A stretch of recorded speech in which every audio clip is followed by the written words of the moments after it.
What happens when a rich woman invites a poor boy to play chess just to laugh at him, not knowing he's been secretly studying the game for 8 years? If you love stories about people proving doubters wrong, hit that like button. Share this with someone who needs inspiration, and subscribe to Viral Tales. Also, drop a comment telling us where you're watching from. We absolutely love hearing from you. Marcus Thompson stood perfectly still in the corner of the enormous living room, holding a silver tray of fancy appetizers. He was 17 years old, and this was supposed to be just another evening helping his mom serve at a rich person's party. But tonight was about to become something he would never forget. The mansion belonged to Mrs. Eleanor Whitmore, one of the wealthiest women in the entire city. Everything in her house sparkled. The floors were so shiny Marcus could see his reflection. The chandeliers hanging from the ceiling looked like frozen waterfalls made of diamonds. Even the air smelled expensive, like fresh flowers and furniture polish. Eleanor had invited dozens of important people to her home tonight. There were business owners who ran huge companies. There were lawyers in expensive suits. There were women wearing jewelry that cost more than most people's houses. They all came to her charity dinner, an event she hosted every year to raise money for poor children. The irony was thick enough to cut with a knife. Here were all these rich people, drinking champagne that cost hundreds of dollars per bottle, talking about helping poor kids.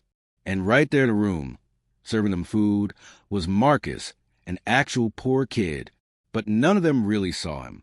To them, he was invisible, just part of the furniture, like the fancy paintings on the walls. Marcus's mother, Maria, had worked for Mrs. Whitmore for 20 years. She cleaned this massive house 6 days a week. She scrubbed floors, washed windows, and made everything perfect. Maria had raised Marcus alone, working 2 jobs sometimes, making sure he had food and clothes and a safe place to sleep. She was the strongest person Marcus knew, even though he watched her come home exhausted every single night. Tonight, Maria needed Marcus's help serving because Mrs. Whitmore had invited extra guests. So Marcus put on the white shirt and black pants his mom had bought from the thrift store, and he came to work. Everything was going fine until Mrs. Whitmore noticed him. Eleanor Whitmore was the kind of woman who smiled when she insulted you. She had perfect white teeth, perfectly styled blonde hair, and a perfectly cold heart. She saw Marcus walking past with his tray, and suddenly her eyes lit up with a terrible idea. Everyone, she called out, clapping her hands together. I just thought of the most amusing entertainment for the evening. The guests turned to look at her. The room got quiet except for the soft classical music playing in the background. Eleanor pointed directly at Marcus. This young man here's Maria's son.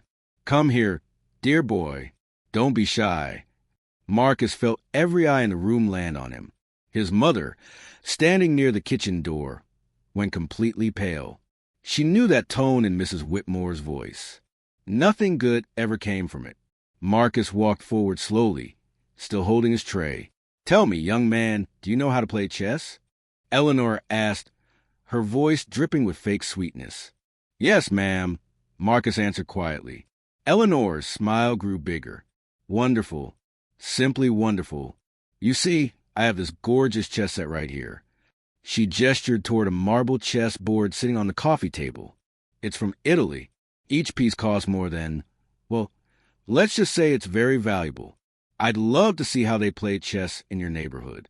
It must be so different from how we learned. Laughter rippled through the crowd like a wave.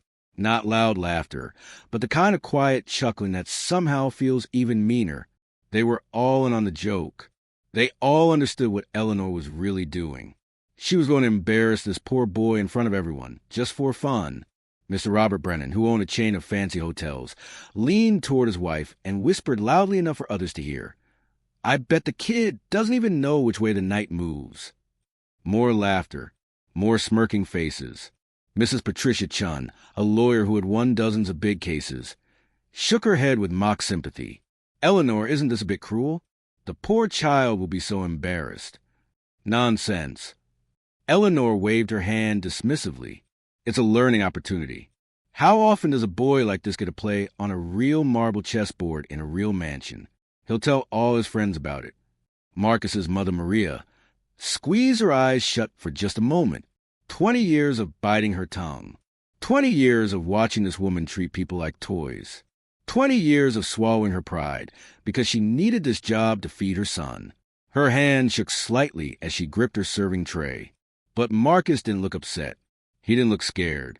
He set down his tray carefully on a side table and looked at Mrs. Whitmore with calm, steady eyes. "I'd be happy to play chess with you, Mrs. Whitmore," he said in a clear, strong voice.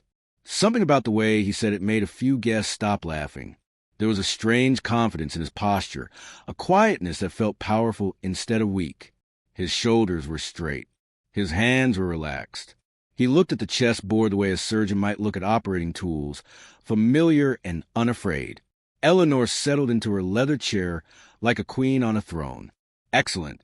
This will be delightful. Tell you what, if you manage to surprise me even a little bit, I'll donate $1,000 to your school. How's that for motivation?" The guests clapped politely, enjoying the show. What none of them knew, what Eleanor Whitmore could never have guessed, was that Marcus Thompson had been studying chess for 8 years. While other kids his age were playing video games or hanging out at the mall, Marcus was at the public library, reading every chess book he could find. He had taught himself using an old computer he'd fixed with parts from the junkyard. He had watched thousands of games played by the greatest chess masters in history. Marcus knew openings that had names in Russian and Spanish. He had memorized strategies that were hundreds of years old. He could play entire games in his head without even looking at a board. Chess wasn't just a hobby for Marcus.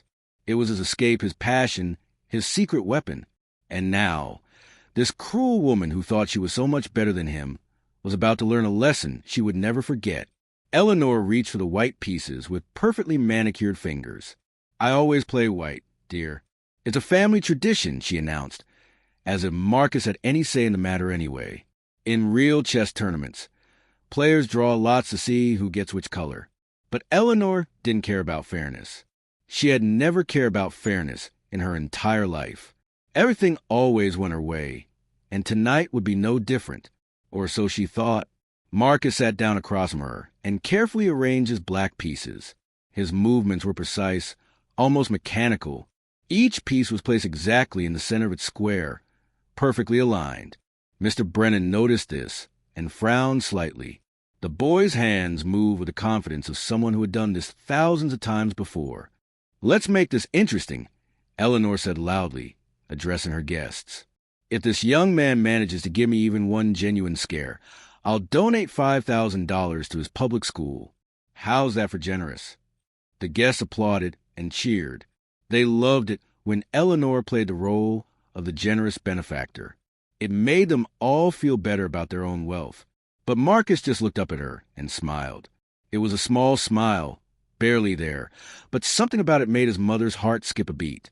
Maria knew that smile. She had seen it before, years ago, when Marcus was competing in math contests at school and someone had told him he wasn't smart enough to win. He had smiled just like that, and then he had won first place. Eleanor moved her first piece, pawn to e4. "The king's pawn opening," she announced proudly. "A classic. We learned this at my private chess club. I'm sure it's very different from what you've seen." Marcus moved his piece without hesitation. Pawn to c5, the Sicilian defense. Eleanor raised an eyebrow, but kept smiling. "Oh, no response. How charming." What Eleanor didn't know was that the Sicilian defense was one of the most aggressive and complex responses in all of chess. It was the favorite weapon of world champions. It wasn't something casual players used. It required deep understanding, precise calculation, and nerves of steel.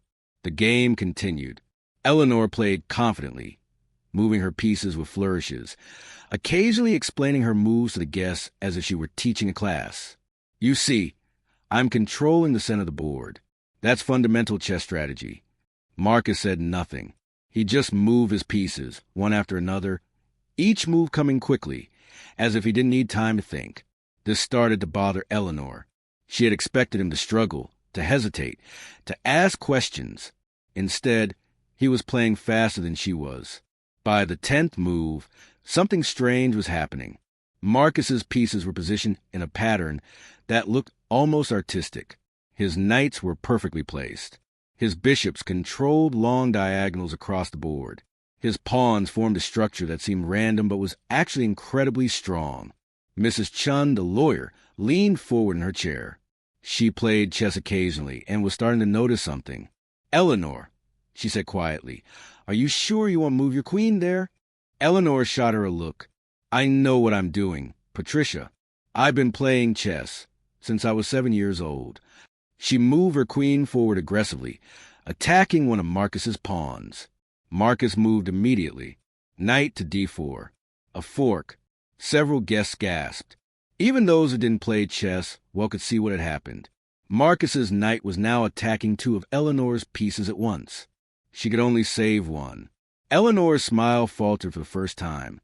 She stared at the board, her face going slightly red. This wasn't supposed to happen. This slum kid wasn't supposed to be threatening her pieces.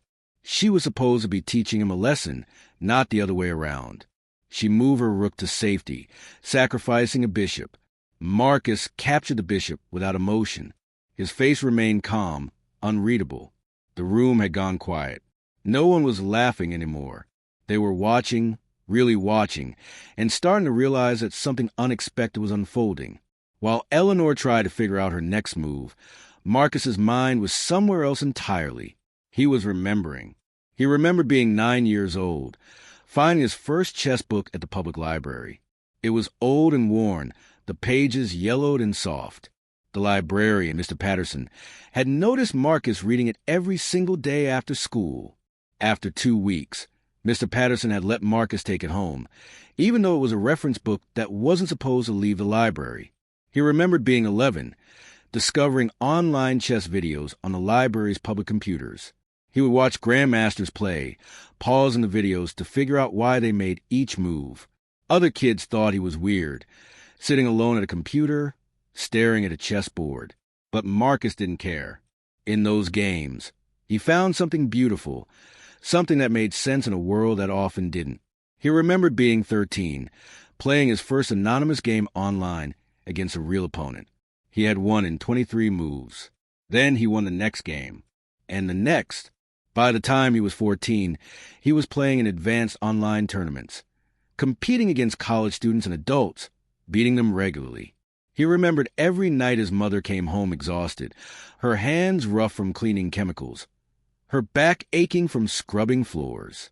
He remembered promising himself that someday, somehow, he would make her proud. He would show the world that being poor didn't mean being stupid, that living in a small apartment didn't mean having small dreams. And now, sitting across from Eleanor Whitmore, playing on her expensive marble board in her mansion filled with people who thought they were better than him, Marcus was keeping that promise.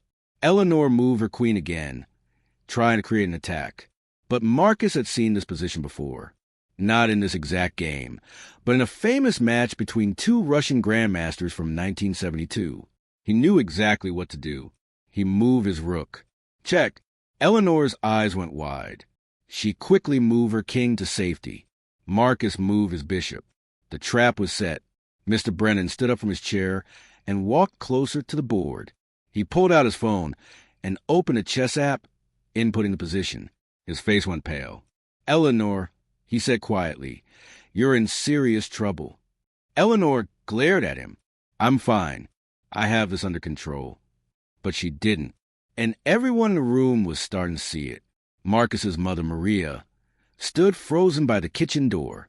Tears were building in her eyes, but she didn't let them fall. She watched her son, this brilliant boy she had raised on pennies and prayers, systematically dismantling the chess game of a woman who had everything money could buy except the one thing that mattered right now: skill. The chess board had become a battlefield, and the poor boy everyone had laughed at was winning. Eleanor's breathing got faster. Small beads of sweat appeared on her upper lip. Her perfectly painted fingernails tapped nervously against the arm of her leather chair. She reached for her queen, then pulled her hand back. She touched her knight, then froze. Nothing worked. Every move she could think of led straight into Marcus's trap. The wealthy guests crowded closer now. Wine glasses sat forgotten on tables. Conversations died completely. The only sound in the enormous room was the ticking of an antique clock on the mantel and Eleanor's shaky breathing.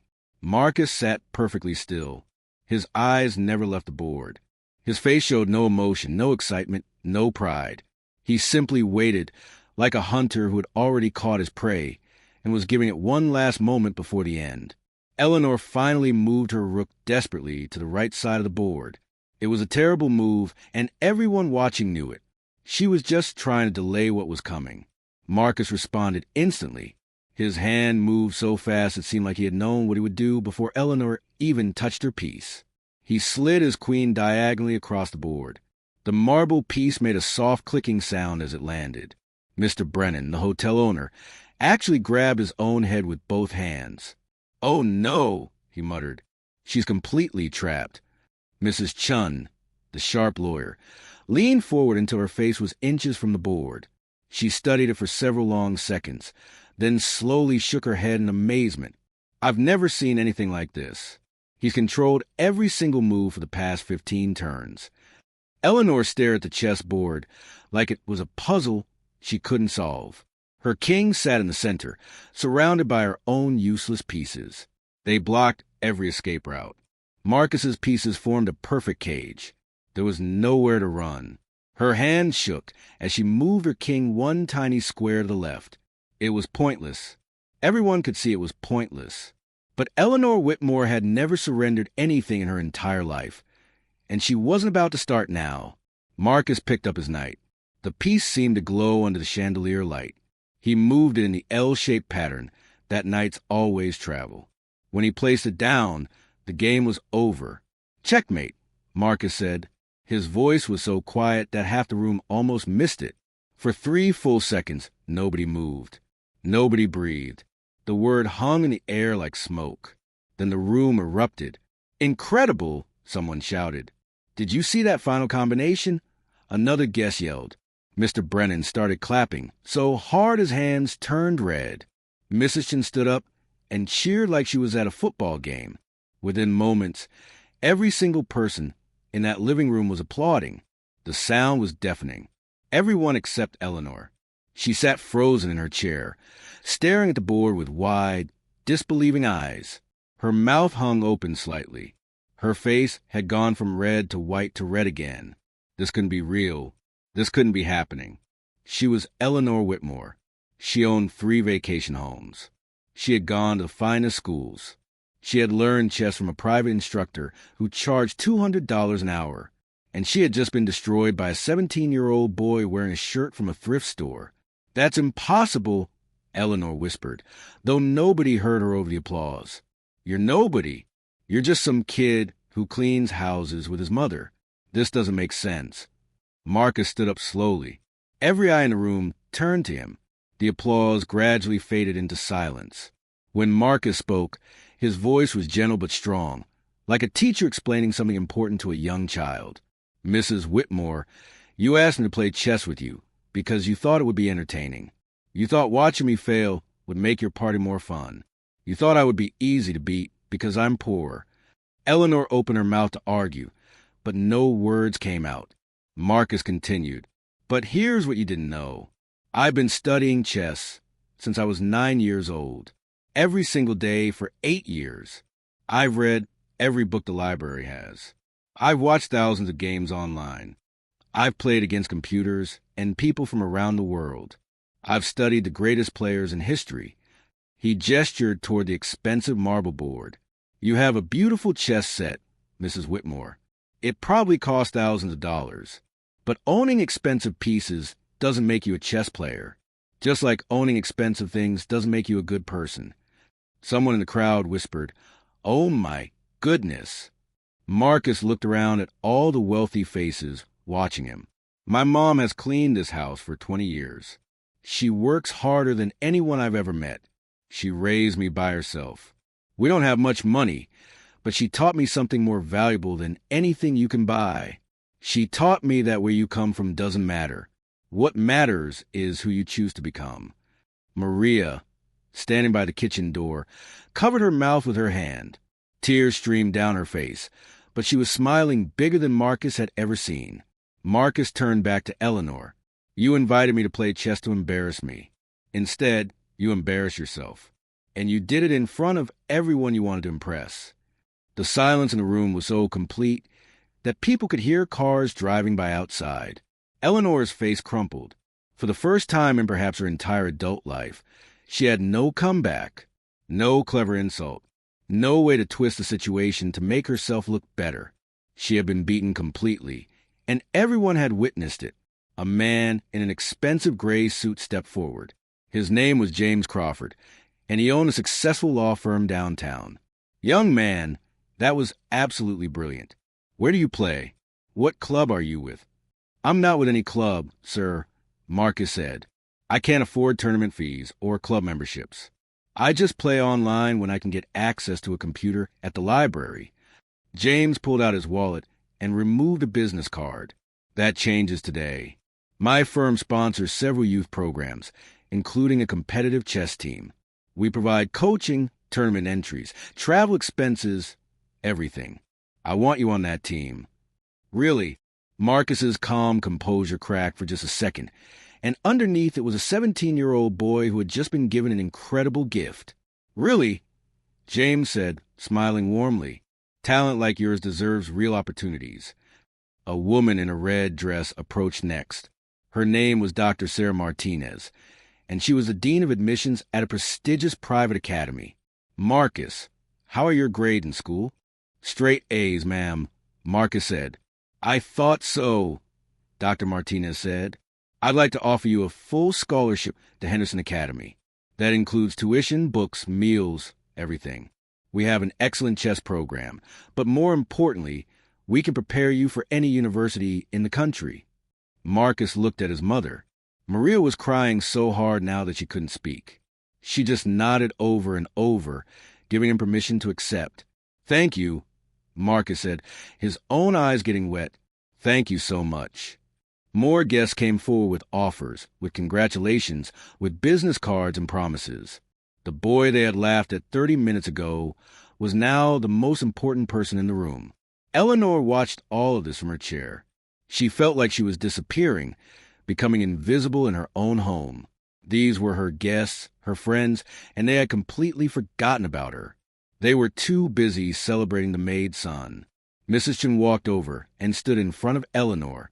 She looked down at her with an expression that wasn't quite pity, but wasn't quite sympathy either. You promised $5,000 if he surprised you, Mrs. Chen said quietly. I think he did more than surprise you. I think you should make it $20,000. Eleanor's jaw tightened, but she nodded. What else could she do? Marcus finally walked over to his mother. The crowd parted to let him through. When he reached Maria, she wrapped him in a hug so tight he could barely breathe. My baby, she whispered into his hair. My brilliant, beautiful baby. I always knew you were special. Always.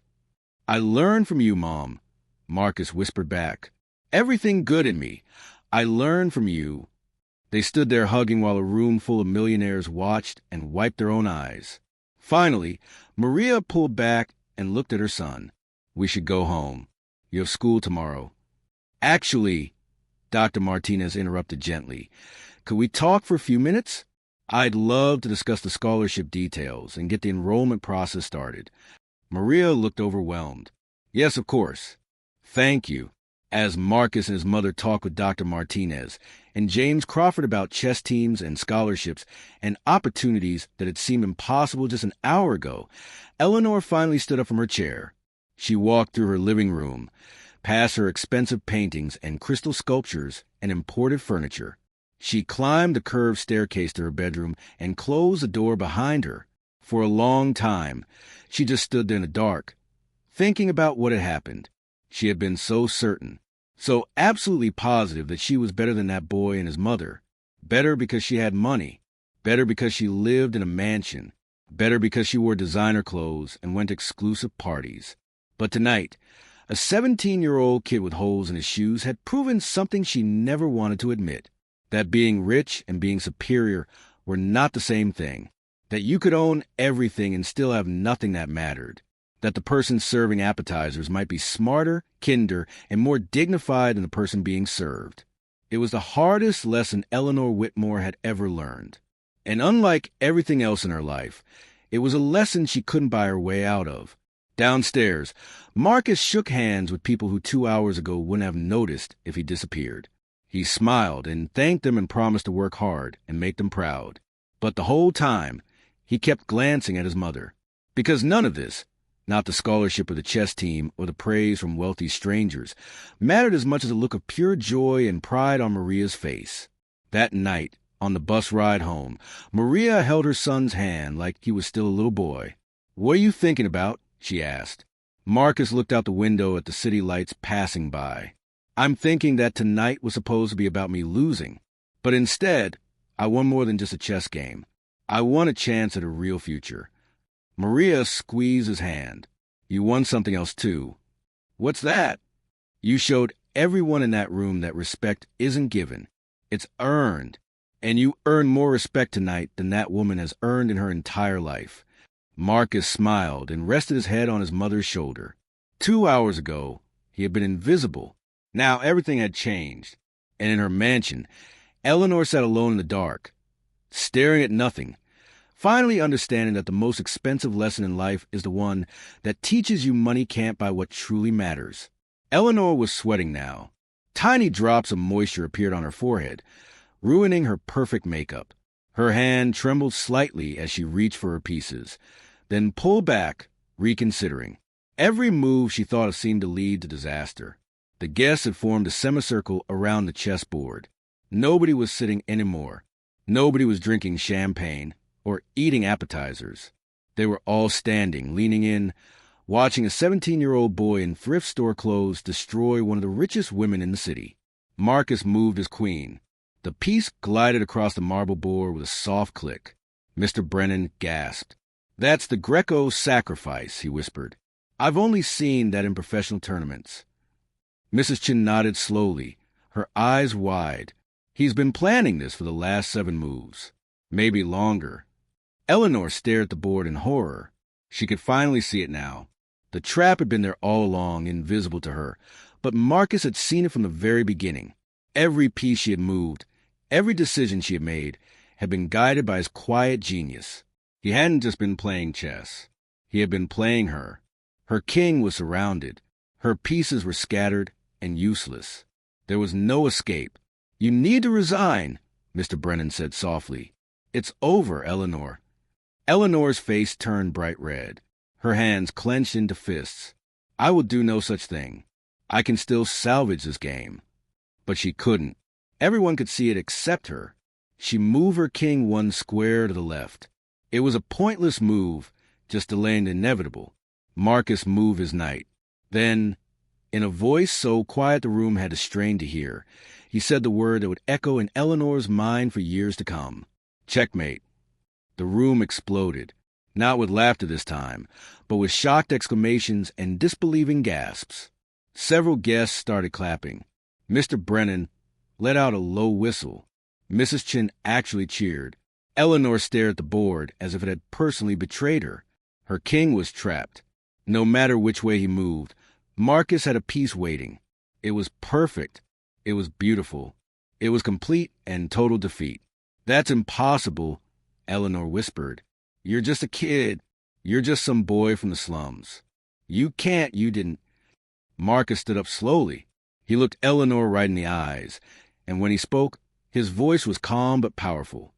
"Chess doesn't care where you come from, Mrs. Whitmore. It doesn't care if you're rich or poor. It only cares if you know how to play."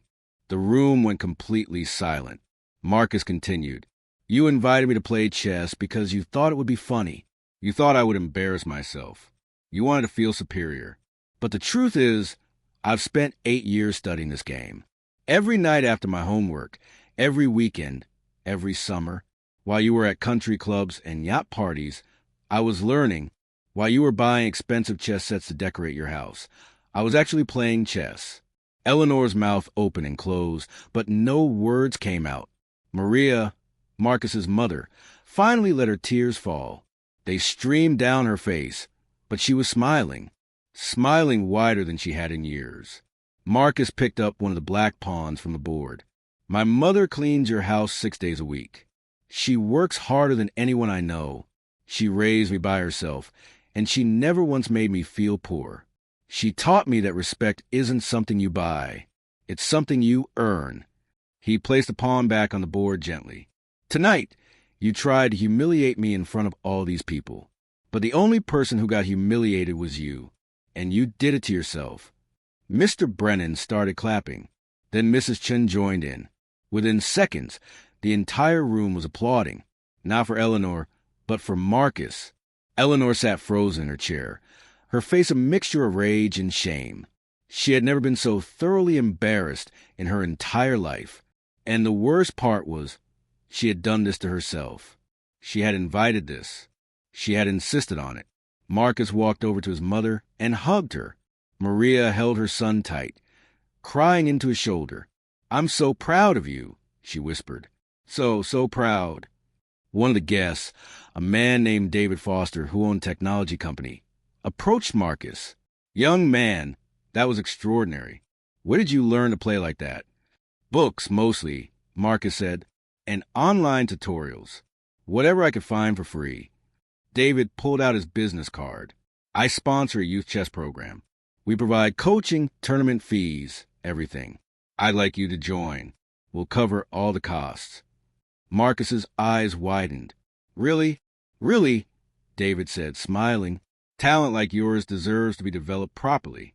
Two other guests approached with similar offers. One owned a private school and offered Marcus a full scholarship. Another was on the board of a university and wanted to talk about college opportunities. Eleanor watched all of this happening, watched her guests flock to this boy she had tried to mock, and something inside her cracked. Not her pride. That would take much longer to break. But perhaps, just perhaps, a tiny seed of understanding began to grow. Mrs. Chen walked over to Eleanor and said quietly, "You owe that school $5,000. I suggest you make it $10,000 after tonight." Eleanor nodded weakly. For once in her life, she had no clever comeback, no witty insult, no way to make herself look better. Marcus and his mother prepared to leave. Maria had to finish her shift, but Eleanor waved her hand dismissively. "Take the night off, Maria, with pay." It was the least she could do. As Marcus walked toward the door, he turned back one last time. Eleanor was still sitting at the chessboard, staring at the pieces, trying to understand how she had lost so completely. "Mrs. Whitmore," Marcus called out. She looked up at him. "Thank you for the game," he said, and there was no sarcasm in his voice, no mockery, just simple, honest gratitude. Because that game, that moment, had changed his life. Eleanor didn't respond. She couldn't. Mother and son walked out of the mansion into the cool night air. The stars were bright above them. And for the first time in a long time, the future felt bright too. "What are you thinking about?" Maria asked her son as they walked to the bus stop. Marcus smiled. "I'm thinking that sometimes the best move in chess is the one your opponent never sees coming. And sometimes the best move in life is just being yourself, even when everyone expects you to be something less." Maria squeezed his hand. "When did you get so wise?" "I learned from you, Mom. You taught me that dignity doesn't come from money or mansions. It comes from here." He pointed to his heart. They waited for the bus together, a mother and son who had very little money, but all the riches that truly mattered: love, respect, and the courage to face a world that often judged them unfairly. Back in the mansion, Eleanor finally stood up from the chessboard. She looked around at her expensive furniture, her crystal chandeliers, her marble floors. For the first time in her life, she wondered if having everything had somehow left her with nothing. The other guests had left, whispering among themselves about the most remarkable thing they had witnessed in years. Not a charity dinner, not a fundraiser, but a lesson about prejudice, assumptions, and the danger of underestimating people based on their circumstances. Eleanor walked to her bedroom alone. She passed dozens of mirrors, but didn't look at her reflection. She didn't want to see the woman looking back. That night, Marcus Thompson became a legend in their city. The story spread quickly. The boy who beat the millionaire at her own game. The genius hidden in plain sight. The young man who proved that intelligence, determination, and dignity don't require wealth. And Eleanor Whitmore learned the most expensive lesson of her life. that the cost of arrogance isn't measured in dollars. It's measured in the respect you lose and the shame you carry. Sometimes, the poorest person in the room is the richest in the ways that matter most. And sometimes, a chess game is never just about chess. It's about seeing people for who they really are, not what they appear to be. Marcus went on to win many tournaments. He earned scholarships, competed nationally, and eventually became a chess coach himself, teaching kids from neighborhoods just like his own.